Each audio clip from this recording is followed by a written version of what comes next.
Car ప్రమాదంలో మరణించిన cantonment MLA Lasya నందితను కొద్ది రోజులుగా ప్రమాదాలు వెంటాడుతూనే ఉన్నాయి. గత ఏడాది డిసెంబర్లో 3 ప్రమాదాల నుండి తప్పించుకున్న లాస్య నందిత చివరికి ఈరోజు జరిగిన ఘోర రోడ్డు ప్రమాదంలో ప్రాణాలు కోల్పోయింది. ఇంతకు ముందు మృత్యువు ఎలా వెంటాడింది, ఏ ప్రమాదాలు జరిగాయో కూడా ఒకసారి మీకు న్యూ టీవీ స్క్రీన్పై చూపిస్తున్నాము. గత ఏడాది డిసెంబర్ 24న సికింద్రాబాద్ బోయినపల్లిలో ఒక కార్యక్రమానికి హాజరైన లాస్య నందిత లిఫ్ట్ ప్రమాదానికి గురయ్యారు. లిఫ్ట్ ఓవర్లోడ్ అవటంతో ఒక్కసారిగా గ్రౌండ్ ఫ్లోర్ వరకు దూసుకుపోయింది. ఆ తర్వాత లిఫ్ట్ డోర్స్ ఎంత తెరిచినా రాలేదు.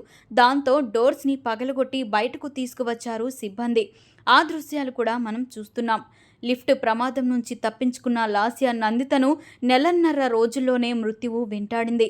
ఈ నెల 13న అంటే ఫిబ్రవరి 13న నల్గొండలో నిర్వహించిన బీఆర్ఎస్ సభకు వెళ్లి వస్తుండగా ఆమె కారు ప్రమాదానికి గురైంది. లాస్య ప్రయాణిస్తున్న కారు ముందు భాగం కూడా దెబ్బతింది. ఆ విజువల్స్ కూడా చూస్తున్నారు. కారు టైర్ సైతం ఊడిపోయే విధంగా ప్రమాదం జరిగింది. ఈ ప్రమాదంలో ఆమెకి గాయాలయ్యాయి. ఆమె తలకి గాయమైంది. తర్వాత ఆమె ట్రీట్మెంట్కు తీసుకుని వెళ్లారు.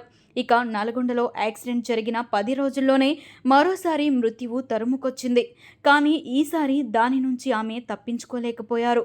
మృత్యువు ఆమెని పూర్తిగా కబళించి వేసింది. ఇవాళ హైదరాబాద్ ఔటర్ రింగ్ రోడ్పై జరిగిన కారు ప్రమాదంలో ప్రాణాలు కోల్పోయారు లాస్య నందిత.